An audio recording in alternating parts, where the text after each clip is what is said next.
regards to the obstruction of justice. There is no bribery which is involved here, and the charges are essentially against Azure officials.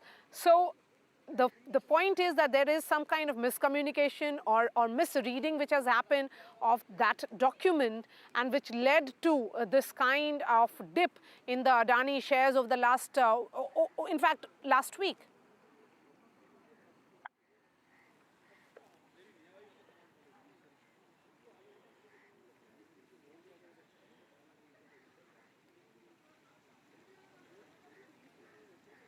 Sorry, ma'am, this question, is it routed to me? Sanjay, if you heard me. Yes, Sanjay, if you heard me. Yes, I mean, if there has been, because of this misreading or because of this miscommunication, if the market has taken it otherwise, and there is a fall in the Adani stock, obviously, huge amount of loss has been incurred not only by the wholesale investors but also by the retail investors, which is a very sad thing, and which is absolutely a blow below the belt as far as the small investors are concerned. And obviously, there has to be some action which has to be taken in relation to this particular communication, by which the market has lost on the Adani stock huge amount of money, and all the brunt has been faced by the small investors.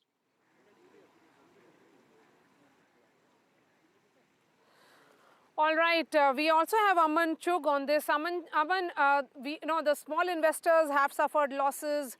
Now we are seeing that confidence which is being shown by the investors in this particular conglomerate. There is a great degree of fundamentals which are at play here, strong fundamentals. But let's look at what happens now after that filing which has happened by the Adani Group in the stock exchange.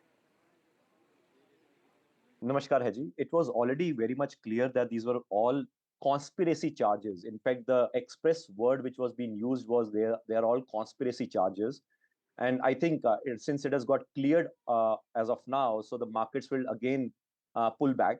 Although I would also try to make everyone understand that the small investors, particularly in retail, they do not take any positions in terms of on short side or a long side through derivatives. They are majorly invested through cash markets. So I don't think they would have taken up losses in terms of the temporary jolt in the Adani stocks. However, having said that, obviously a lot of pullback has been happening and a lot of funds outflow has been happening from Indian economy, Indian markets, which is trying to pull down the markets, and that could lead to losses to the larger players in the market who are playing in F&Os, etc. A lot of pullback further is also expected out of the foreign portfolio investors and the FIIs from Indian markets, because this is more of a planned assault on Indian markets and Indian economy. And a lot of articles will be coming up in the meanwhile stating that Chinese market or the Chinese economy will flourish from here, so that the people could route their money from Indian markets into China, or maybe Indian markets into US markets as well. But I would like to caution our investors out in India, don't get stuck with these type of articles, and do not get glued to maybe moving out of your money from Indian markets into the US markets as such. We are robust. We are almost $5.5 trillion, and okay, we are still growing.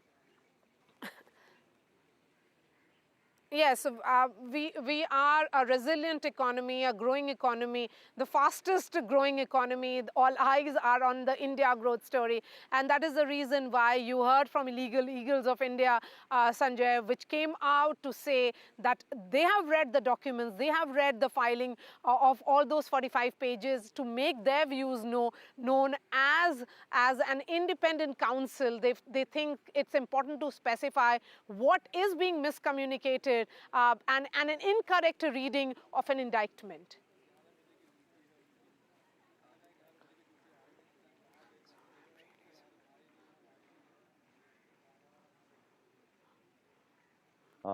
Do I have to answer, or Sanjay ji has to answer?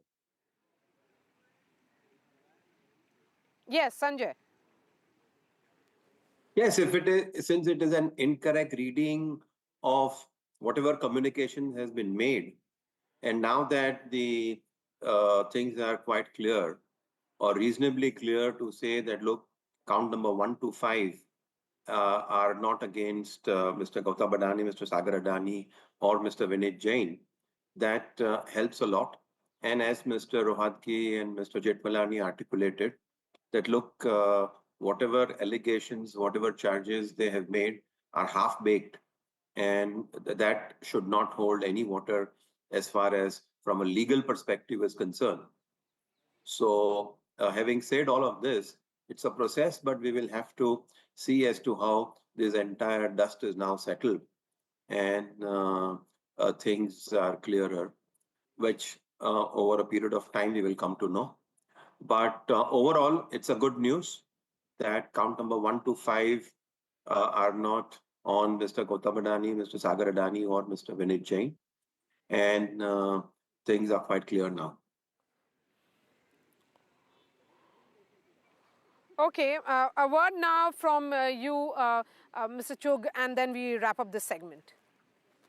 I think if we go back 1 year back in January 2023 as well, a similar type of allegation was being framed by Hindenburg. And at that point of time also, Adani was to raise certain funds through its bond market. And if you do remember, Qatar Investment Authority had invested a stake into Credit Suisse in January 2023. And in February 2023, the Credit Suisse wealth arm assigned zero value to Adani bonds. And similarly, now Adani was again about to raise money from the US markets. And again, this type of allegation has come. So it is more towards timing when Adani has to raise money for the strategic investments which Adani has to be doing in maybe investment in Sri Lanka, Haifa port in Israel, even in Greece, or maybe recently in Bataan of Philippines, because these are all strategic locations for Indian geopolitical territory. And I think geopolitics is getting connected with the financial markets and the economic policies per se.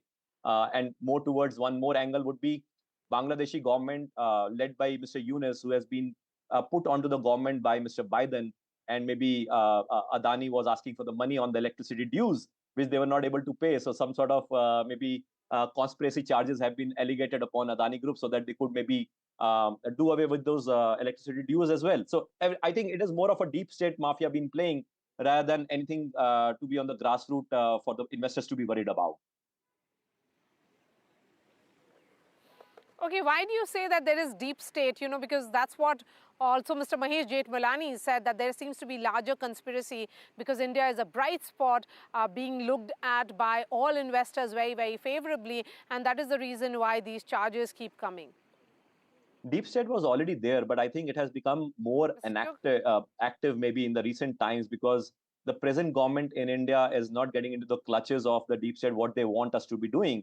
And I think they are trying to sabotage the reputation of Indian economy through one financial markets assault, which has been happening with the markets through Adani Group and all and similar companies. Then second is maybe creating a civil unrest type of a situation within Indian economy as well. And then third, like recently, the Biden government had also given some $100 million to Pakistan to be sponsoring terrorism in Raisi area, which is rich with lithium reserves, so that Indian economy does not flourish with this lithium reserves, which has been newly found out. So I think till Trump takes the oath, these all situational challenges will increase, and I think in the next 3 to 4 months, will further see a lot of further steps with the deep state to maybe create some sort of challenges for the present government to continue even. And I would say George Soros is just a part of the wider deep state. Yes. Okay, but both this is a question to both of you, Sanjay and Mr. Chugh. How are you looking at the short-term to long-term or mid-term, I would say, impact on the Adani portfolio because of now the clarification having been issued? There is a lot of excitement right now today, but what about the entire mid-term if we were to look at a long-term period? If we have to look at the markets per se, we need to also understand as a retail investor that we need to identify which stocks are in bull house and which stocks are in bear house.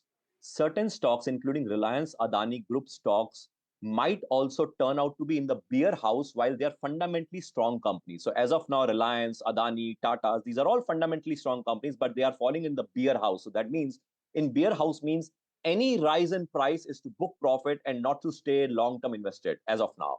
Although I per se see that maybe some other stocks like Coforge, Coromandel, they are doing wonderful and they are in the bull house. So in the next maybe 2 months or so, a lot of volatility will be seen in the Indian markets and also on the large companies per se, Reliance, Tata's, even Adani's, etc. So I think investors need to be booking their profits as soon as the pullback comes in the market.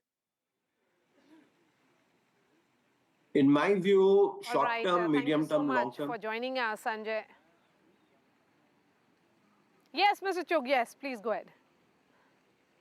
Yeah. No, I think Sanjay ji I'm only saying that short term, medium term, and long term, all the three, it's good for Adani stock, unless there is a black swan event which suddenly comes up as far as which affects the entire economy or the entire world.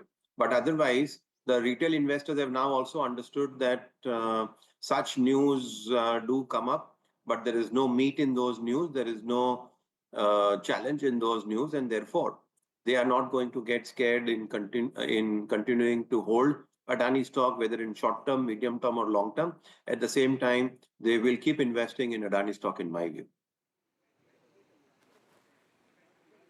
All right, Sanjay and Mr. Chugh, thank you so much for joining us this morning and giving us details and throwing perspective on that story.